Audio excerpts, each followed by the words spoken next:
تو توبہ کے لیے چند شرطیں ہیں۔ سب سے پہلے دیکھیں، گناہ دو طرح کے ہوتے ہیں۔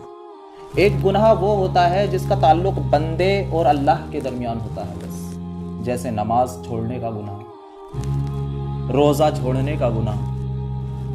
لیکن ایک گناہ وہ ہوتا ہے جس کا تعلق بندے کا بندے سے ہوتا ہے، جیسے کسی کی چوری کا گناہ، کسی پر الزام لگانے کا گناہ، کسی کی چغلی کرنے کا گناہ، کسی کا حق مارنے کا گناہ۔ وہ گناہ جو بندے اور رب کے درمیان ہوتا ہے، اس کی توبہ کے لیے 3 شرطیں ہیں۔ اگر تینوں شرطیں پائی جائیں گی تب اس کی توبہ قبول ہوگی، اگر ایک شرط بھی نہیں پائی گئی تو اس کی توبہ قبول نہیں ہوگی۔ پہلی شرط یہ ہے کہ انسان سے جو گناہ ہوا ہے اس گناہ کو بالکل چھوڑ دے، کبھی اس گناہ کو نہ کرے۔ دوسری شرط یہ ہے اس گناہ پر خوب پچھتائے، شرمندہ ہو، روئے، گڑ گڑائے۔ اور تیسری شرط یہ ہے کہ اپنے دل میں پکا ارادہ کرے کہ آج کے بعد یہ گناہ کبھی نہیں کروں گا۔ یہ 3 شرطوں کے ساتھ جس نے توبہ کی تو اس کی توبہ قبول ہو جائے گی۔ لیکن اگر کسی آدمی کا حق ہمارے اوپر ہے تو اس کی توبہ کے لیے 4 شرطیں ہیں، 3 تو یہی، ایک چوتھی شرط یہ ہے کہ اس بندے کا حق بھی واپس کرے، اور اگر چغلی کری ہے تو اس سے معافی مانگے، دل دکھایا ہے اس سے معافی مانگے۔ توبہ کے تعلق سے بہت ساری احادیث کریمہ ہیں۔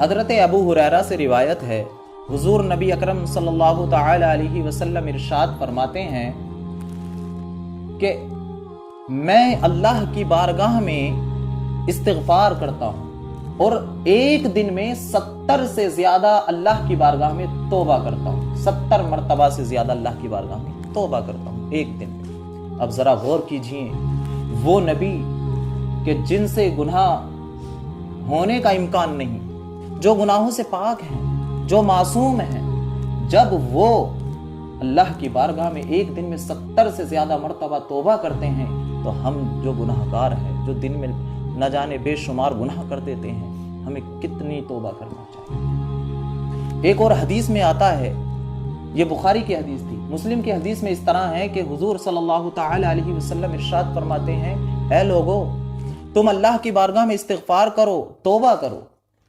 کیونکہ میں اللہ کی بارگاہ میں ایک دن میں 100 مرتبہ توبہ کرتا ہوں، 100 مرتبہ۔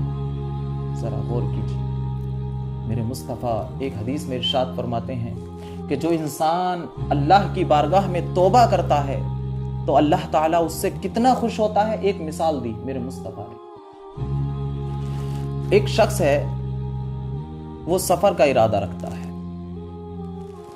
اس نے اونٹ لیا، اپنے اونٹ پر سفر میں کھانے کا سامان رکھ لیا، پانی اور کھانا رکھ لیا، اور سفر کے لیے نکل پڑا۔ کافی لمبا سفر ہے، اب بیچ سفر میں جیسے ہی پہنچتا ہے، اچانک اس کا اونٹ غائب ہو جاتا ہے، گم ہو جاتا ہے، کھو جاتا ہے اونٹ، اور اونٹ پر ہی اس کا سامان تھا، کھانے کا، پینے کا۔ اب پیچھے نہیں جا سکتا، پیچھے بھی موت ہے، آگے کیسے جائے، کھانے کا سامان نہیں، آگے بھی موت ہے۔ جو اونٹ پر کھانے کا سامان تھا، توشہ سفر تھا، وہ بھی ختم، اونٹ کے ساتھ غائب ہو گیا۔ اب وہاں پر ٹھہرتا ہے تب بھی موت ہے۔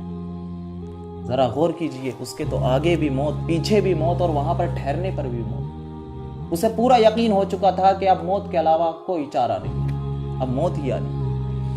ایسے عالم میں وہ مایوس ہو کر ایک درخت کے نیچے بیٹھ جاتا ہے، اور جیسے ہی درخت کے نیچے بیٹھتا ہے اس کی آنکھ لگ جاتی ہے۔ تھوڑی دیر کے بعد آنکھ کھلی تو کیا دیکھتا ہے کہ اس کا اونٹ وہیں پر موجود ہے، اور اس پر اس کا کھانے اور پینے کا سامان بھی موجود ہے۔ سبحان اللہ۔ اب جب اس نے اتنا دیکھا تو غور کیجئے اسے کتنی خوشی ہوئی ہوگی۔ اسے اتنی خوشی ہوئی، میرے مصطفیٰ فرماتے ہیں کہ وہ خوشی کی وجہ سے یہ کہہ دیتا ہے، اللہم انتا عبدی وانا ربک، اے اللہ تو میرا بندہ ہے اور میں تیرا رب ہوں۔ الٹا کہہ بیٹھتا ہے، تو میرا بندہ ہے اور میں تیرا رب ہوں۔ اتنی خوشی ہوئی کہ اب خوشی کی وجہ سے اس کی زبان پلٹ گئی، میرے مصطفیٰ ارشاد فرماتے ہیں جو انسان اللہ کی بارگاہ میں سچے دل سے توبہ کرتا ہے اللہ تعالیٰ اس بندے سے اس مسافر سے بھی زیادہ خوش ہوتا ہے. اللہ تعالیٰ کو اتنی خوشی اس بندے سے ہوتی ہے جو اس کی بارگاہ میں توبہ کرتا ہے.